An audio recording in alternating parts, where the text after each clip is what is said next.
મિત્રો ફરી એકવાર આપ સર્વેનું સ્વાગત છે। આપણે છેલ્લે આયનીય સ્ફટિક રચનાની અંદર જે જુદા જુદા અણુઓ માટેના જે બંધારણ હતા એ આપણે શીખતા હતા।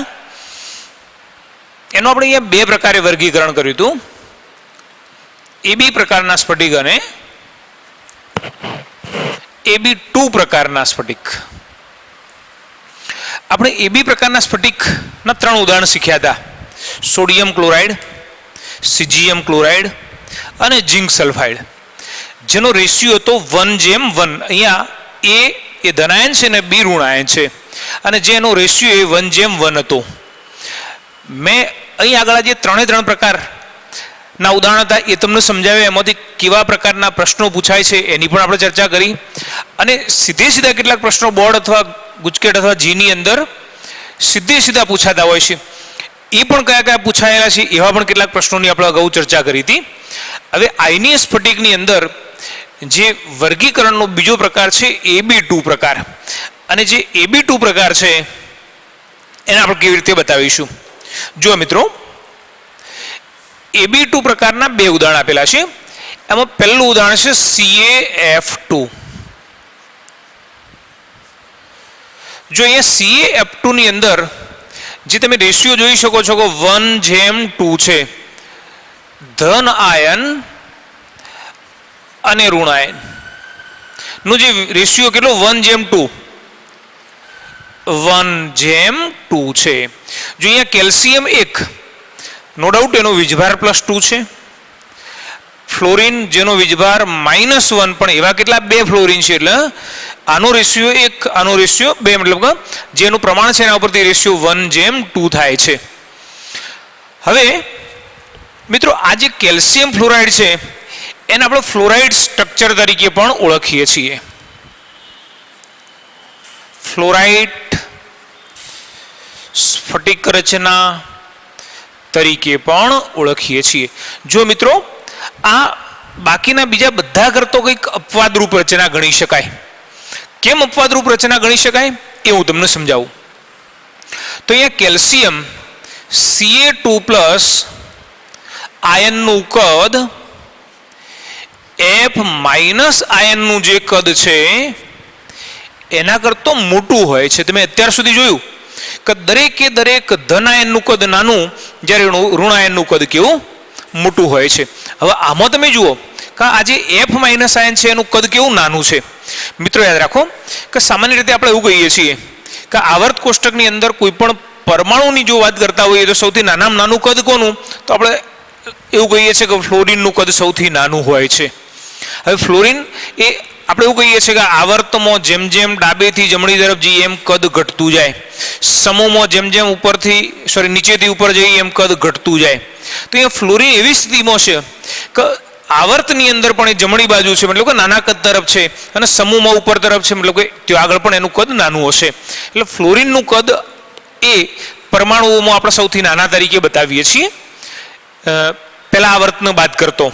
હવે તમે જુઓ કે અહીંયા ફ્લોરિનનું કદ નાનું છે, પણ એની સરખામણીએ જ્યારે F- આયન બને છે તો કદ થોડુંક વધે છે, પણ એમ છતાં જે કદ વધ્યું એ Ca2+ ની સરખામણીએ અતિશય નાનું છે। અને જો એ અતિશય નાનું કદ ધરાવતું હશે તો સીધી વસ્તુ છે કે અહીંયા ક્લોઝ પેક ઋણ આયન નહીં, અહીંયા ક્લોઝ પેક એ ધન આયન પામે છે।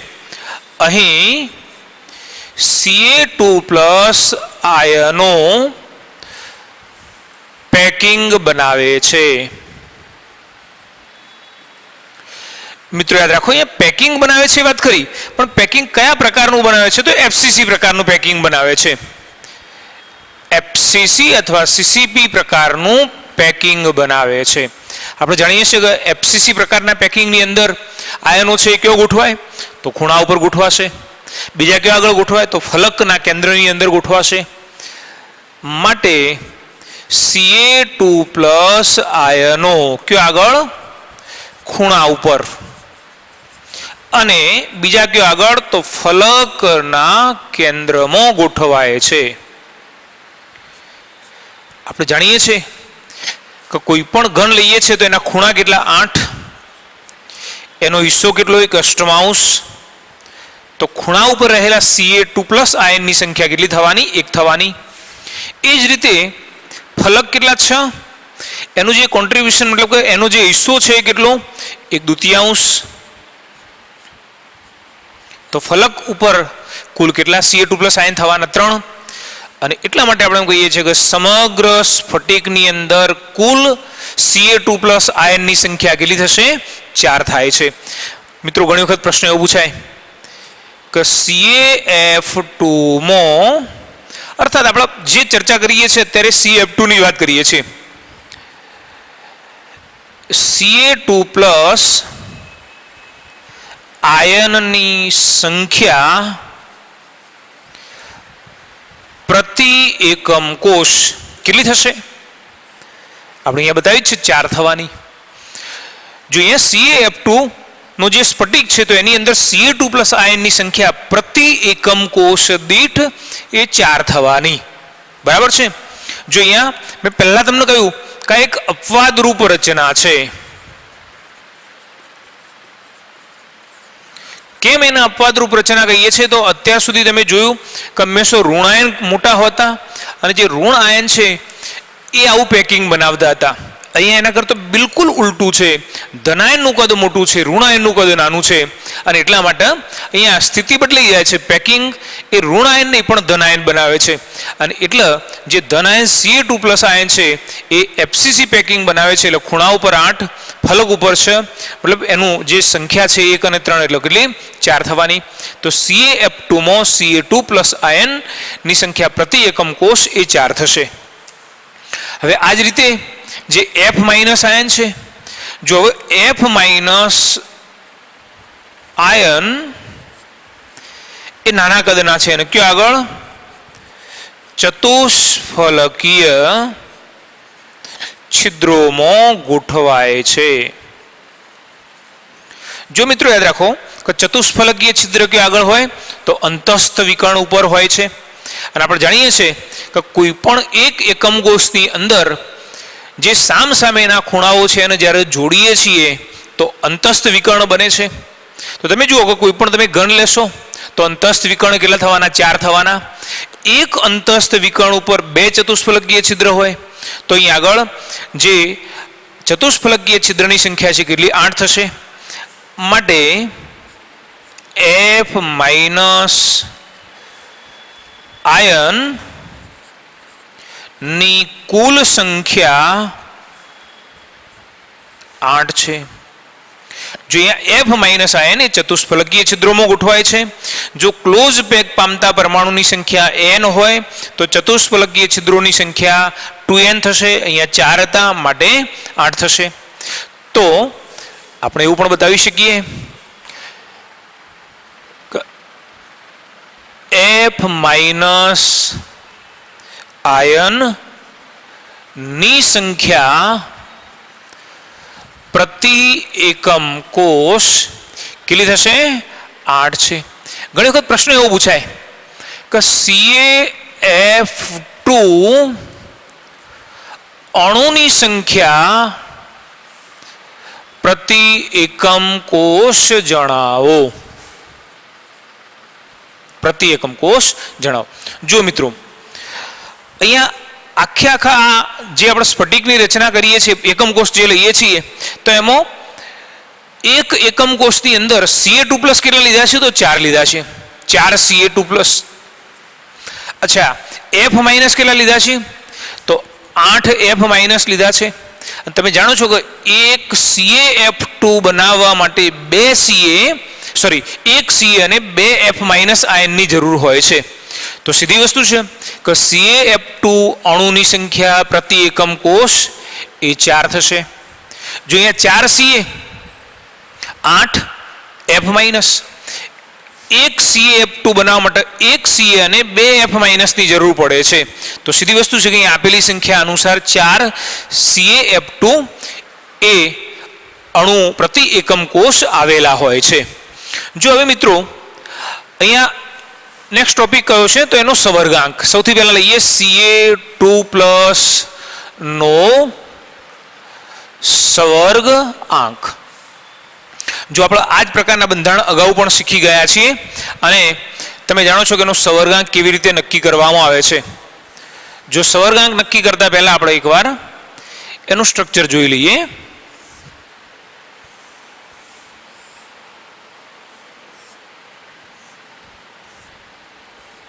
જો મિત્રો અહીં આગળ આ જે બતાવે બધા Ca2+ છે 8 ખૂણામાં અને એના 6 ફલકના મધ્યમાં ઉપરનું ફલક, નીચેનું ફલક, ડાબી બાજુનું, જમણી બાજુનું, સમતલના આગળ, સમતલની પાછળ. હવે તમે જુઓ કે અહીંયા Ca2+ આયનો આપણે અહીંયા ગોઠવી દીધા. હવે જે F- આયન છે કે આગળ ગોઠવાય તો અંતસ્થ વિકર્ણ ઉપર ગોઠવાય છે. જો અંતસ્થ વિકર્ણ દાખલા તરીકે આ જે બતાવ્યો અંતસ્થ વિકર્ણ એક લીધો અને આવા કેટલા ટોટલી 4 અંતસ્થ વિકર્ણ હશે. જો આ સામસામેના એ જ રીતે તે બાકીના પણ દોરી શકશો, પણ બધા દોરીશ તો પછી તમે સમજવા મુશ્કેલી પડશે. હવે ચતુષ્ફલકીય છિદ્ર કેટલા હશે મેં તમને અગાઉ બતાવ્યું છે કે જે અંતસ્થ વિકર્ણ છે બરાબર એનું મધ્ય બિંદુ લઈએ, મતલબ કે અહીં આગળ બિંદુ લઈએ છીએ તેના 2 ભાગ થયા અને આ પ્રત્યેક ભાગનું જે મધ્ય બિંદુ છે તો અહીં આગળ શું હશે? ચતુષ્ફલકીય છિદ્ર આવેલું હશે. અર્થાત અહીં આગળ F- અને અહીં આગળ F- ગોઠવાયેલો છે. હવે આપણો પ્રશ્ન એવો છે કે Ca2+ આયનનો સવર્ગાંક કેટલો? જો મિત્રો યાદ રાખો, તમે કોઈ પણ એક Ca2+ આયન જે આપણે અહીંયા બતાવીએ છીએ આપણે એવું કહીએ છીએ ખૂણા ઉપર ગોઠવાયેલો છે. દાખલા તરીકે તમે આ Ca2+ લીધો તો આ Ca2+ એ એક જ એકમ કોષ ઉપર નથી, આ 8 એકમ કોષ ઉપર આવેલો છે, બરાબર ને? અને જો 8 એકમ કોષ ઉપર આવેલો હશે તો આ એકમ કોષની અંદર એક F- ને સ્પર્શે છે. તો એ જ રીતે 8 એકમ કોષની અંદર એ 8 F- ને સ્પર્શવાનો સવર્ગાંકનો અર્થ શું કહીએ છીએ? તો કોઈ પણ ધન આયન એ બીજા જેટલા ઋણ આયનને સ્પર્શે છે એ સંખ્યાને આપણે એનો સવર્ગાંક કહીએ છીએ, બરાબર ને? અથવા ઋણાયનનો સવર્ગાંક કયો છે તો કોઈ પણ ઋણ આયને જેટલા ધન આયનને સ્પર્શે છે એને એના સવર્ગાંક તરીકે ઓળખીએ છીએ. જો ફરી એકવાર આ Ca2+ આયન એ 8 એકમ કોષ વચ્ચે વહેંચાયેલો છે. હું અહીં આગળ આ રીતે બતાવું. જુઓ આ જે એકમ કોષ આપેલો છે એનો ઉપરથી આપણે જે ડાયાગ્રામ છે એ અહીં આગળ રજૂ કરીએ છીએ. આ કોઈ પણ આજે આ એક જ એકમ કોષ, દાખલા તરીકે આ એક જ આપણે લીધો, અહીં આગળ આવેલો જે પરમાણુ છે Ca2+ આયન છે એ જુઓ આ નીચેના 4 અને બરાબર એના ઉપર જે 4 આ એકમ કોષ હશે એના વચ્ચે ઘેરાયેલો છે. જો તમે વિચારો કે અહીં આગળ રહેલો Ca2+ એ અહીં આગળ F- નું સ્પર્શતો હશે, અહીંયા સ્પર્શતો હશે, અહીંયા સ્પર્શતો હશે, અહીંયા સ્પર્શતો હશે. મિત્રો યાદ રાખો કઈ રીતે? તો દાખલા તરીકે આપણે એમ કહીએ કે આ રીતે એના 4 અંતસ્થ વિકર્ણ છે તો 1, 2, 3, 4 અને એવા 4 ઉપરની તરફ, એટલે 8ને એ સ્પર્શી રહ્યો છે. આ જે મેં તમને બતાવ્યા આપણે ઉપરથી પોજ લીધેલો છે અને આ બધા F- કઈ બાજુ છે? નીચેની બાજુ, નીચેની બાજુ, નીચેની બાજુ, નીચે. જે રીતે 4 નીચેની બાજુ છે એવા 4 ઉપરની બાજુ પણ હશે. તો એનો અર્થ એવો થયો કે Ca2+ નો સવર્ગાંક અહીંયા કેટલો? 8 થશે. સેમ એ જ રીતે આપણે F- આયનનો સવર્ગાંક શોધવો છે. મિત્રો F- નો સવર્ગાંક કેટલો? આપણે અહીંયા બતાવ્યું છે કે F- આયન એ ચતુષ્ફલકીય છિદ્રમાં ગોઠવાય છે. ચતુષ્ફલકીય છિદ્ર કોનાથી બનતું હશે? તો Ca2+ આયન વડે. ચલો માની લો કે 4 Ca2+ આયનો ચતુષ્ફલકીય આકારે ગોઠવાય છે આ રીતે, એક એના ઉપર અને એના વચ્ચે વોઇડ છિદ્ર બને છે. હવે તમે જુઓ કે આ 1, 2, 3 અને 4 અને વચ્ચે અહીં આગળ આવેલું છે F-. તો એનો અર્થ એવું થયો કે F- એ કેટલા Ca2+ વડે ઘેરાયેલો છે? તો 4 વડે ઘેરાયેલો છે. અર્થાત એમ કહીએ કે F- નો સવર્ગાંક એ 4 થાય છે, બરાબર છે? જો હવે આપણે અહીંયા એનો સવર્ગાંક નક્કી કરી દીધો. હવે એના ઉદાહરણ કયા કયા છે મિત્રો યાદ રાખો કે CaF2 જે ફ્લોરાઇડ રચના તરીકે આપણે ઓળખીએ છીએ, તો એના જેવા જ બીજા ઉદાહરણ CaF2 તો ખરા જ, SrF2 સ્ટ્રોન્સિયમ ફ્લોરાઇડ. આ ઉપરાંત એનું બીજું જે ઉદાહરણ છે એ કયું, તો CdF2 કેડમિયમ ફ્લોરાઇડ, CdF2 લઈએ છીએ. જનરલી એક બાબત તમે અહીંયા માર્ક કરો કે અહીંયા ઋણ આયન તરીકે બધામાં ફ્લોરાઇડ જ છે, F- આયન જ છે, પણ એની તુલનામાં જે ધન આયન છે એનું કદ મોટું છે, બરાબર ને? તો આ પ્રકારની જે ગોઠવણી છે, ફ્લોરાઇડ પ્રકારની જે સ્ફટિક રચના છે એ આ બધાની અંદર CaF2, SrF2, CdF2 વગેરેની અંદર જોવા મળે છે. આ જ પ્રકારના મતલબ એક પ્રશ્ન મેં અગાઉ તમને એવો કહ્યો હતો કે Ca2+ આયનથી F- આયન કેટલા અંતરે હોય છે. તો તમે જાણો છો કે આ જે અંતસ્થ વિકર્ણની જે લંબાઈ છે એ કેટલી હશે, તો અંતસ્થ વિકર્ણની જે લંબાઈ છે એ કેટલી, √3a હોય છે. મિત્રો યાદ રાખો કે અડધું અંતર કેટલું, તો √3/2a. આ તો અડધું અંતર થયું, પણ ખરેખર ચતુષ્ફલકીય છિદ્ર કેટલે છે, તો એનાથી અડધા અંતરે. હવે એનું અડધું કરીએ એટલે /2 એટલે કેટલા આવશે, 4. તો યાદ રાખજો ક્યારેક પ્રશ્ન એવો પૂછાય કે CaF2 ની અંદર Ca2+ આયનથી F- આયન કેટલા અંતરે હોય છે, તો F- થી Ca2+ આયન કેટલા અંતરે હોય છે. અર્થાત એમ પણ પૂછાય કે ફ્લોરાઇડની અંદર જે ધન આયન છે તેથી ઋણ આયન વચ્ચેનું અંતર અથવા ચતુષ્ફલકીય છિદ્ર કેટલા અંતરે આવેલું હોય છે. તો આ પ્રકારનો કોઈ પણ પ્રશ્ન પૂછે તો આપણને ખ્યાલ આવવો જોઈએ. જો મિત્રો હવે આમાંથી એક પ્રશ્ન પૂછાયેલો છે, સીધો પ્રશ્ન પૂછાયેલો છે કે CaF2 ફ્લોરાઇડ બંધારણ ધરાવે છે. જો પ્રશ્ન હું અહીંયા નોંધી લઉં ખાલી તમારી જાણ સારું.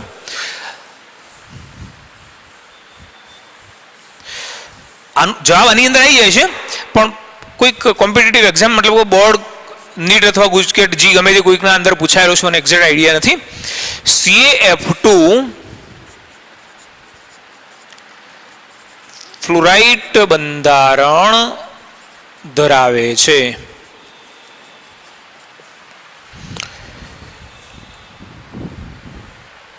Ca2+ અને F-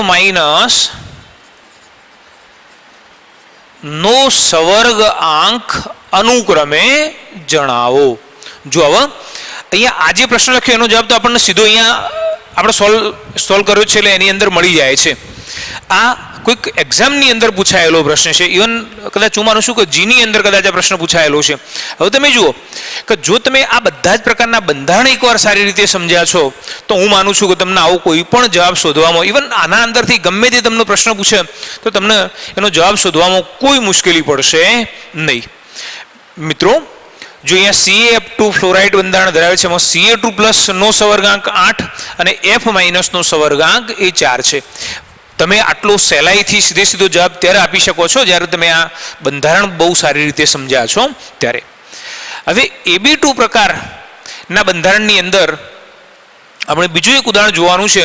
આ ફ્લોરાઇડ સ્ફટિક રચના અથવા ફ્લોરાઇડ બંધારણ જે શીખ્યા, હવે જોવાનું છે એન્ટી ફ્લોરાઇડ બંધારણ. સ્ક્રીનશોટ લઈ લેજો એકવાર. જો મિત્રો આપણે અહીંયા એવું કહ્યું કે Ab2 પ્રકારમાં બીજું ઉદાહરણ, Ab2 પ્રકારની અહીંયા A2B પ્રકાર, અને A2B પ્રકારનું જે સ્ટ્રક્ચર છે આપણે એને એન્ટી ફ્લોરાઇડ સ્ફટિક રચના તરીકે ઓળખીએ છીએ. જો અહીંયા ધનાયન અને ઋણાયન નો જે રેશિયો છે એ કેટલો હશે, 2:1 હોય છે. પેલાની અંદર Ab2 પ્રકારની અંદર રેશિયો કેટલો, 1:2 હતો. અને એવું બંધારણ લગભગ બધા ફ્લોરાઇડ દર્શાવે છે એટલે આપણે એને એન્ટી ફ્લોરાઇડ તરીકે ઓળખતા હતા, ફ્લોરાઇડ કહેતા હતા. અહીંયા ફ્લોરિન F- આયન સિવાયના બાકીના બધા જે આ પ્રકારના આયનીય સંયોજનો છે એ આવો રેશિયો ધરાવે છે એટલે આપણે એને એન્ટી ફ્લોરાઇડ કહીએ છીએ. હવે જુઓ આના ઉદાહરણ તરીકે લઈએ છીએ Na2O. જો મિત્રો Na2O, અહીં આગળ આ જે Na2O ઉદાહરણ લઈએ છીએ તો એની અંદર તમને દેખાય છે કે સોડિયમ Na+ ની સંખ્યા કેટલી, 2. ઓક્સાઇડ O- ની O2- ની સંખ્યા કેટલી, 1. મતલબ કે રેશિયો આપેલો છે 2:1. હવે આની અંદર જે Na2O છે એમાં હવે જુઓ પેલી અપવાદરૂપ રચના હતી એ નહીં હોય, એને પ્લસ આયનનું કદ કેવું નાનું છે, જ્યારે એની સરખામણીએ O2 માઇનસ આયનનું જે કદ છે એ કેવું મોટું હશે. મિત્રો યાદ રાખો, O માઇનસ અને O2 માઇનસ આપણે 11માની અંદર શીખ્યા છીએ કે કોઈ પણ તટસ્થ પરમાણુમાંથી જ્યારે ઋણ આયન બને છે ત્યારે શું થાય, એનું કદ વધે છે. સીધી વસ્તુ છે. કામો કેન્દ્રમાં પ્રોટોન તો એટલા ને એટલા જ છે, પણ ઇલેક્ટ્રોનની સંખ્યા વધે છે, અને જો ઇલેક્ટ્રોનની સંખ્યા વધશે તો કેન્દ્રનું આકર્ષણ ઘટશે. કેન્દ્રનું આકર્ષણ ઘટશે તો એનું જે કદ છે વિસ્તરવાનું, અર્થાત કદ મોટું થવાનું. અહીંયા તો એક ઇલેક્ટ્રોન વધ્યો આની સરખામણીએ, પણ આમાં તો 2 ઇલેક્ટ્રોન વધ્યા, એટલે આનું કદ બહુ મોટું હશે. એની સરખામણીએ સોડિયમ આયનનું કદ કેવું હશે, નાનું હશે. અને આમે ધન આયન જે છે એ જનરલી શું થાય કે ઇલેક્ટ્રોન મુક્ત કરે છે, જ્યારે મુક્ત કરે એટલે ઇલેક્ટ્રોનની સંખ્યા એ ઓછી થાય, કેન્દ્રમાં ધન વીજભાર વધારે એટલે કદ નાનું થાય. એટલે અહીં આગળ સોડિયમ આયનનું કદ નાનું છે, O2 માઇનસ આયનનું કદ મોટું છે, અને એટલા માટે આપણે એમ કહીએ કે O2 માઇનસ આયનો એ પેકિંગ રચે છે. O2 માઇનસ આયનો પેકિંગ રચે છે. કયા પ્રકારનું? FCC અથવા CC પ્રકારનું પેકિંગ રચે છે. મિત્રો જુઓ, અહીં આગળ O2 માઇનસ આયનનું પેકિંગ રચે છે, એની કયો કયો આગળ ગોઠવાયેલા છે, તો O2 માઇનસ આયનો આપણે અગાઉ બતાવ્યું એમ કે ખૂણામાં અને ફલકના કેન્દ્રમાં ગોઠવાય છે. 8 ગુણ્યા 1 અષ્ટમાંશ બરાબર 1. એ જ રીતે કેન્દ્રમાં, ફલકના કેન્દ્રમાં 6 ફલક, કોન્ટ્રીબ્યુશન 1/2 છે એટલે 3, તેની સંખ્યા કેટલી થશે? 4. જોઈએ આગળ, O2 માઇનસ આયનો ની સંખ્યા પ્રતિ એકમ કોષ કેટલી થવાની? 4 થાય છે. કેમ? આપણે અહીંયા બતાવ્યું કે અહીં આગળ O2 માઇનસ આયનો ખૂણા અને ફલકની અંદર ગોઠવાય, અને એ એકમ કોષના ભાગે ખૂણા અને ફલકમાં રહેલા જે O2 માઇનસ આયનો છે એમાંથી એના ભાગે આવતો હિસ્સો કેટલો? તો એ 4 થાય છે ટોટલી. એટલે O2 માઇનસ આયનોની સંખ્યા એ પ્રતિ એકમ કોષ એ 4 હોય છે. હવે જો અહીંયા સોડિયમ આયન નાના છે કદમાં, એટલે બરાબર આપણે અગાઉ બતાવ્યું એના જેવું. પેલામાં જે ધન આયન છે એ અહીં આગળ, સોરી, જે ધન આયન હતા એ આ પ્રમાણે FCC પેકિંગ કરતા હતા, અહીંયા ઋણ આયન FCC પેકિંગ કરે છે. પેલાની અંદર ઋણ આયન એ ચતુષ્ફલકીય છિદ્રની અંદર ગોઠવાતા હતા, અહીંયા ધન આયન એ ચતુષ્ફલકીય છિદ્રમાં ગોઠવાય છે. અહીં Na પ્લસ આયનો ચતુષ્ફલકીય છિદ્રોમાં ગોઠવાય છે. મિત્રો યાદ રાખો કે અહીંયા ચતુષ્ફલકીય છિદ્રો એ જે આગળ ક્લોઝ પેક પામતા પરમાણુની સંખ્યા n, તો અહીંયા આગળ ચતુષ્ફલકીય છિદ્રોની સંખ્યા 2n હશે. એટલે જો અહીંયા આગળ ક્લોઝ પેક પામતા પરમાણુની સંખ્યા 4 છે તો ચતુષ્ફલકીય છિદ્રોની સંખ્યા એ 8 થશે. અને એટલા માટે એમ કહીએ કે Na પ્લસ આયનોની સંખ્યા બરાબર 8, અર્થાત પ્રતિ એકમ કોષ Na પ્લસ આયનોની સંખ્યા એ 8 થવાની. માટે પ્રતિ એકમ કોષ Na પ્લસ આયનોની સંખ્યા બરાબર 8 છે. ક્યારેક એવું પણ પૂછી શકે,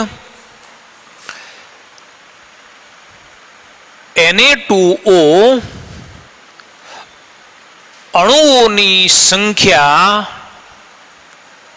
પ્રતિ એકમ કોષ જણાવો. જો મિત્રો આપણે પેલા જે ફ્લોરાઇડ રચના શીખ્યા હતા બરાબર એનાથી ઉલટી રચના, મતલબ કે માત્ર ધન અને ઋણ આયન જ બદલાય છે, બાકી બધું એનું એ જ છે. જો તમારા એકમ કોષની અંદર O2 માઇનસ કેટલા છે? 4 છે, જ્યારે એની સરખામણીએ Na પ્લસ આયન કેટલા છે? 8 છે. તમે જાણો છો કે એક Na2O બનવા માટે 2 સોડિયમ આયનની જરૂર પડે, અહીંયા 8 છે એટલે 4. એ જ રીતે એક અણુ બનવા માટે એક O2 માઇનસ આયનની જરૂર પડશે. અહીંયા 4 છે તો અહીંયા Na2O અણુઓની સંખ્યા પ્રતિ એકમ કોષ એ 4 થાય છે. ચાલો હવે જોઈએ એનો સવર્ગાંક. O2 minus આયનનો સવર્ગાંક. જો મિત્રો ફરીથી આપણે બંધારણ નથી જોતા, યાદ કરો કે O2 માઇનસ આયન ક્યાં આગળ ગોઠવાયેલો છે? ખૂણામાં ગોઠવાયેલો છે ને ફલક ઉપર ગોઠવાયેલો છે. જો એ ખૂણાની અંદર ગોઠવાયેલો હશે તો સીધી વસ્તુ છે કે O2 માઇનસ આયન એ બીજા કેટલા 8 Na પ્લસ આયનો ને સ્પર્શતો હશે તો એના વડે ઘેરાયેલો હશે. એટલે એનો અર્થ એવો થયો કે O2 માઇનસ આયનનો સવર્ગાંક એ 8 છે. એ જ રીતે Na પ્લસ આયનનો સવર્ગાંક એ 4 છે. કેવી રીતે? Na પ્લસ આયન એ ચતુષ્ફલકીય છિદ્રની અંદર ગોઠવાય છે. ચતુષ્ફલક છિદ્ર બનેલું છે શાનું? તો ચતુષ્ફલક છિદ્ર એ O2 માઇનસ આયનનું બનેલું છે. કોઈ પણ ચતુષ્ફલક છિદ્ર એ 4 O2 માઇનસ આયનોનું બને છે. અર્થાત મેં અગાઉ બતાવ્યું એમ કે 1, 2, 3 અને 4 આ 4 O2 માઇનસ આયનો છે. એના બરાબર વચ્ચે જે આવેલું છિદ્ર છે એને આપણે ચતુષ્ફલકીય છિદ્ર કહીએ છીએ. તો આ છિદ્રની અંદર Na પ્લસ આયન આવેલો છે. તો એ Na પ્લસ એ કેટલા O2 માઇનસ આયનોને સ્પર્શે છે? 4 ને. અર્થાત એનો સવર્ગાંક એ 4 થશે. તો આ રીતે O2 માઇનસ આયનનો જે સવર્ગાંક છે એ 8 અને Na પ્લસ આયનનો જે સવર્ગાંક છે એ કેટલો? 4 થવાનો. મિત્રો યાદ રાખો કે આપણે અગાઉ જેમ અંતર માટેની વાત કરી કે દાખલા તરીકે O2 માઇનસ આ અંતસ્થ વિકર્ણ બતાવ્યો છે. તો અહીં આગળ બરાબર આ ચતુષ્ફલકીય છિદ્રની અંદર શું ગોઠવાશે? Na પ્લસ ગોઠવાય છે. અને જે Na પ્લસ ગોઠવાયા છે એનું આ ઋણ આયનથી અંતર કેટલું હશે પણ આપણે અગાઉ બતાવ્યું એમ બતાવી શકીએ છીએ. હવે જુઓ આના ઉદાહરણ તરીકે શું લઈએ છીએ મિત્રો? જો યાદ રાખો કે જે રીતે તમે એન્ટી ફ્લોરાઇડ સ્ફટિક રચના લીધી છે તો એના ઉદાહરણ તરીકે તમે અહીંયા Na2O બતાવ્યું એ રીતે શું બતાવી શકીએ છીએ? Li2O, K2O અને Na2O. અહીંયા એક બાબત તમે યાદ રાખજો કે જે અહીંયા આગળ તમે ઓક્સાઇડ લીધા એ બધા આલ્કલી ધાતુ ઓક્સાઇડ છે. જો અહીંયા લિથિયમ, સોડિયમ, પોટેશિયમ. પછી અહીંયા શરત એ છે કે અહીંયા 8 ચતુષ્ફલકીય છિદ્ર છે અને 8 ચતુષ્ફલકીય છિદ્રની અંદર આ જે ધન આયન છે એને ગોઠવવાના છે. તો એક લિમિટ બતાવી કે પોટેશિયમથી આગળ જઈએ તો જો કદાચ પોટેશિયમથી તમે આગળ જાઓ તો શું થાય? ધન આયનનું કદ વધી જાય છે. અને ધન આયનનું કદ વધી જાય તો આ જે ચતુષ્ફલકીય છિદ્ર છે એમાં એ ગોઠવાશે નહીં, એટલે કે રચના બદલાઈ જાય છે. તો અહીં આગળ આપણે બધા જ પ્રકારના જે આયનીય સ્ફટિકો છે એના વિશેની વાત કરી. અપેક્ષા રાખીએ કે આમાં હું માનું છું ત્યાં સુધી તમને હવે આ પ્રકારના કોઈ પણ પ્રશ્નો હશે તો એનું સોલ્યુશન કરવામાં કોઈ મુશ્કેલી નડશે નહીં. મિત્રો યાદ રાખો કે તમે માત્ર થિયરી ભણ્યા એટલે ચેપ્ટર આવડી ગયું આવું ભૂલથી એ ન માનતા. હવે બજારમાંથી તમને જે કોઈ આવી MCQની બુક ઉપલબ્ધ હોય એવી વસાવજો, તમને જે સારી લાગે, અને એના અંદર આપેલા જે એક્ઝામ્પલ MCQ જે છે એ તમે સોલ્વ કરજો.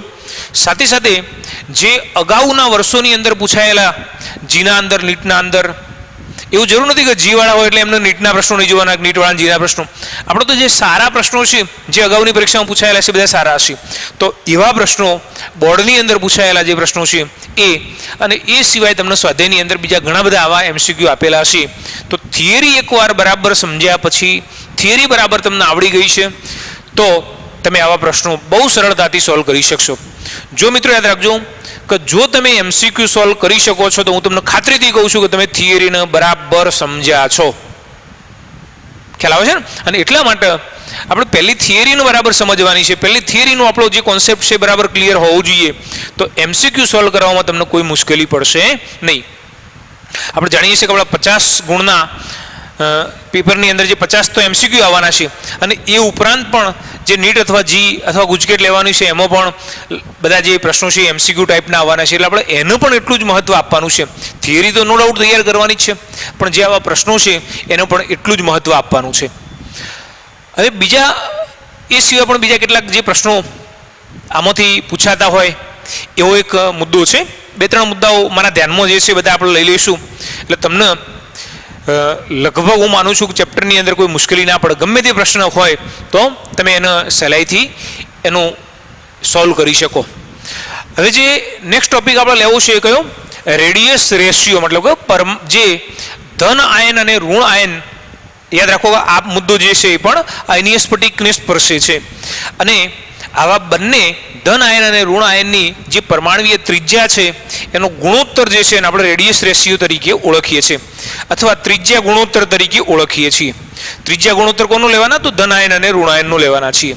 અને એના ઉપરથી ઘણી વખત પ્રશ્ન પૂછાતો હોય છે કે ભાઈ આ પ્રકારનો જેનો સવર્ગાંક આટલો છે અથવા જેનો આકાર આ પ્રકારનો છે એવા આયનીય સ્ફટિકની અંદર જે પરમાણુય ત્રિજ્યાનો ગુણોત્તર છે એ કેટલાથી કેટલા સુધીનો હશે, અથવા તો આ પ્રકારનો જો આવો રેશિયો છે તો એની અંદર જે આકાર છે એ કયો હશે, તો એનો સવર્ગાંક કેટલો હશે, એ પ્રકારના પ્રશ્નો ઘણી વખત તમને પૂછાતા હોય છે. તો આપણે હવે જે ટોપિક લઈએ છીએ એ આવી જે ત્રિજ્યા છે, ત્રિજ્યા ગુણોત્તર છે એનો લઈએ. આનો સ્ક્રીનશોટ લઈ લેજો. જો મિત્રો, આયનીય ત્રિજ્યા ગુણોત્તર, આમ તો ખાલી ત્રિજ્યા ગુણોત્તર છે, પણ કોની ત્રિજ્યાનો ગુણોત્તર? તો અહીંયા આયનોની ત્રિજ્યાનો ગુણોત્તર, અર્થાત આપણે એને કહીએ છીએ રેડિયસ રેશિયો. જો હવે જે ત્રિજ્યા ગુણોત્તર લઈએ છીએ આપણે સરળતા માટે એને રેડિયસ આર રેશિયો એટલે સ્મોલ આર આ રીતે દર્શાવીશું. જો યાદ રાખો કે ત્રિજ્યા ગુણોત્તર અથવા રેડિયસ રેશિયો એ કેવી રીતે લઈએ છીએ? તો ધન આયનની ત્રિજ્યા આપણે સરળતા માટે એને આર પ્લસ વડે દર્શાવીશું અને એને કોના વડે? તો ઋણ આયનની ત્રિજ્યા વડે ભાગીએ છીએ. ઋણ આયનની ત્રિજ્યા અથવા આર માઇનસ, અર્થાત R R is equal to R plus upon R minus. ઘણી વખત આવું પણ લખેલું હશે, આર અપોન આર અથવા સ્મોલ આર. મિત્રો યાદ રાખો કે અહીંયા આર જે છે એ આ પ્રકારે આર અપોન આર, પણ આમાં કન્ફ્યુઝન થશે.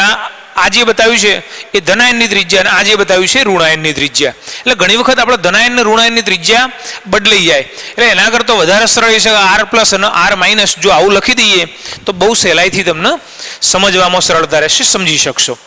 ચાલો હવે જુઓ, કોઈ પણ આવી રેડિયસ રેશિયો જે છે એ આપણે એવું બતાવીએ છીએ કે જો ત્રિજ્યા ગુણોત્તર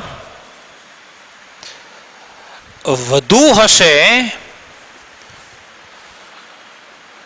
તો આયનીય સ્ફટિકની સ્થિરતા વધુ હોય છે. જો અહીંયા 2-3 બાબતો આ વિધાન સાથે સંકળાયેલી છે. આપણે શું કહ્યું કે અહીંયા ત્રિજ્યા ગુણોત્તર વધુ હશે તો આયનીય સ્ફટિકની સ્થિરતા વધુ છે. જો મિત્રો યાદ રાખો, ત્રિજ્યા ગુણોત્તર વધુ ક્યારે મળે? અંશ વધુ હશે ત્યારે. અને જો ત્રિજ્યા ગુણોત્તર વધુ હશે તો આયનીય સ્ફટિકની સ્થિરતા વધુ હશે. કેમ સ્થિરતા વધારે હશે આપણે એ પણ સમજવાનું છે. જો અહીંયા દાખલા તરીકે તમે આર પ્લસ, તમે એક આ પ્રકારનો આર પ્લસ લીધો, મતલબ કે આ ધનાયન લીધો, કોઈક બીજો આવો ધનાયન લીધો, કદાચ કોઈક આવો ધનાયન લીધો, વળી પાછો કોઈક આ પ્રકારનો ધનાયન લીધો. જો શું કરીએ છીએ આપણે અહીંયા ધનાયનની સાઈઝ વધારીએ છીએ, બરાબર ને? ઋણાયન આપણે એટલું ને એટલું જ રાખીએ, દરેકમાં એટલું ને એટલું જ રાખીએ. હવે તમે જુઓ કે અહીંયા સીધી વસ્તુ છે કે જો અહીંયા ધન આયનનું કદ વધશે, દાખલા તરીકે આ ધન આયનના કરતો આનું કદ મોટું છે, એના કરતો આનું કદ મોટું છે, એના કરતો આનું કદ મોટું છે, તમે જેમ જેમ ધન આયનનું કદ વધારશો એમ એની આજુબાજુ જોડાતા ઋણ આયનની સંખ્યા વધવાની. જો આમાં શું થાય, કદાચ વધુ તમે આવા 2 ઋણ આયન જોડી શકશો. આ બધા ધન આયન જ છે. ચલો આની અંદર 1 2 કદાચ 3 ધન આયનને જોડી શકશો, આમાં કદાચ 3 ને જોડી શકશો, પણ આ રીતે હશે તો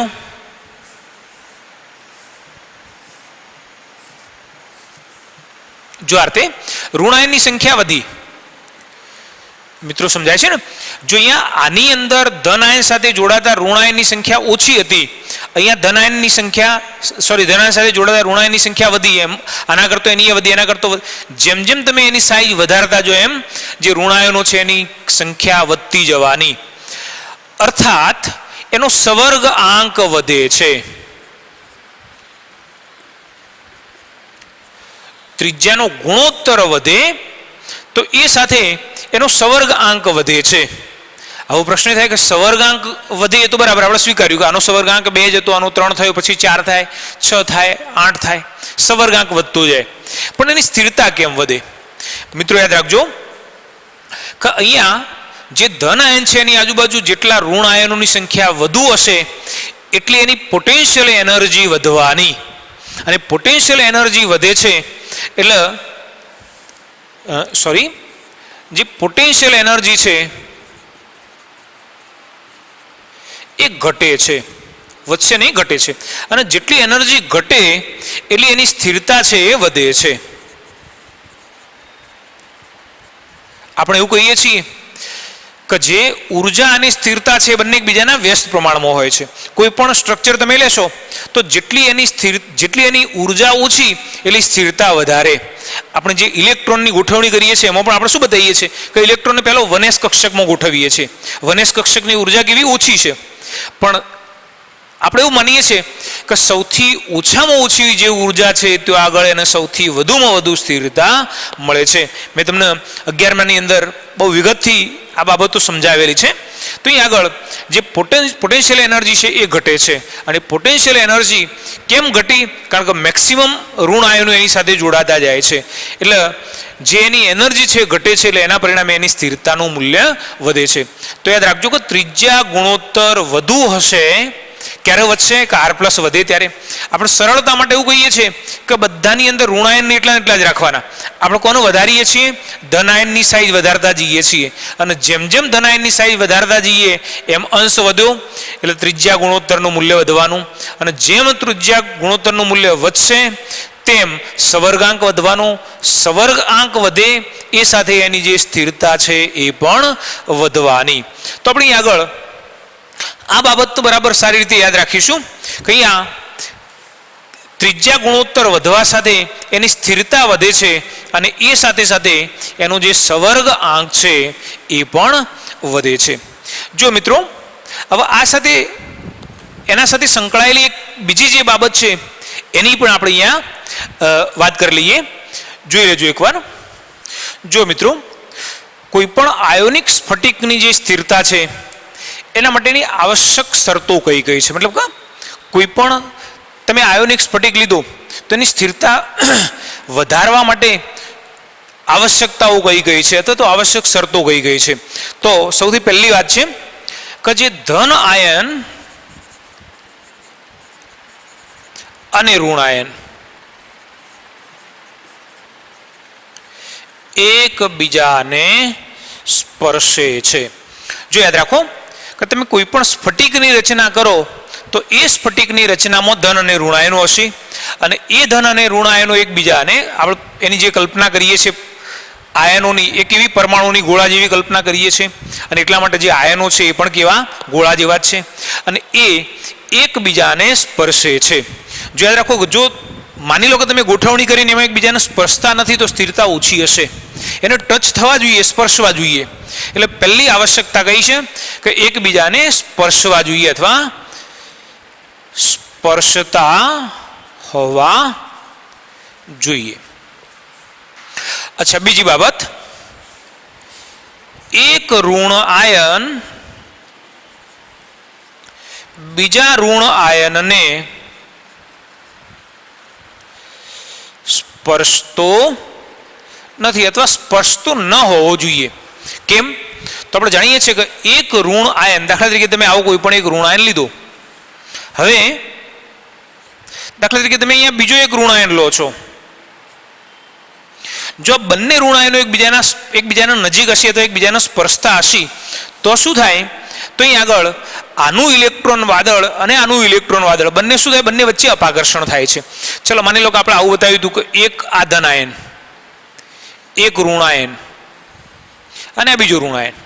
ચલો માની લો કે તમે અહીં આગળ કોઈ ત્રીજો ધનાયન અહીંયા ત્રીજો એક ઋણાયન અહીંયા ગોઠવી દીધું, તો શું થાય કે આ ઋણાયન આને સ્પર્શી રહ્યો છે, આને સ્પર્શી રહ્યો છે, અને એના પરિણામે અહીંયા એમના વચ્ચે અપાકર્ષણ થવાનું. અપાકર્ષણ થાય તો સ્થિરતા ઘટી જવાની, બરાબર ને.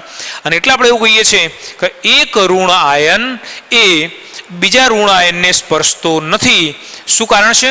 કારણ કે જો એ એકબીજાને સ્પર્શતા હશે તો ઇલેક્ટ્રોન વાદળ વચ્ચે અપાકર્ષણ થાય છે. ચલો એના પછી જોઈએ ધન આયન મહત્તમ ઋણ આયનો વડે ઘેરાય છે અથવા ઘેરાયેલો હોય છે. જો મિત્રો યાદ રાખો કે કોઈ પણ ધન આયન એ મહત્તમ ઋણ આયનો વડે ઘેરાય છે.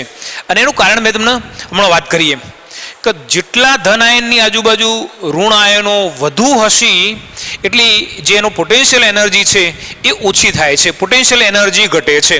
અને જો પોટેન્શિયલ એનર્જી ઘટે તેની સ્થિરતા વધે છે.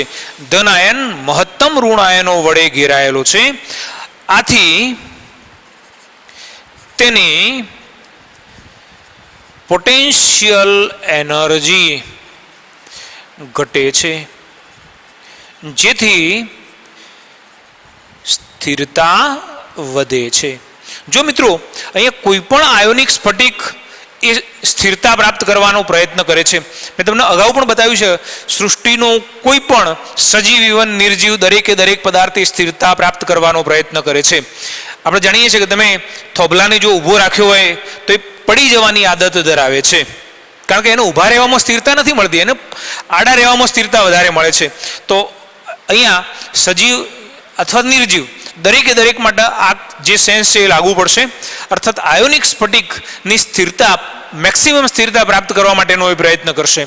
અને એ માટેની આ કેટલીક અહીંયા શરતો બતાવી છે કે ધન અને ઋણ આયન એકબીજાને શક્ય એટલા સ્પર્શતા હોવા જોઈએ અથવા શક્ય એટલા નજીક હોવા જોઈએ.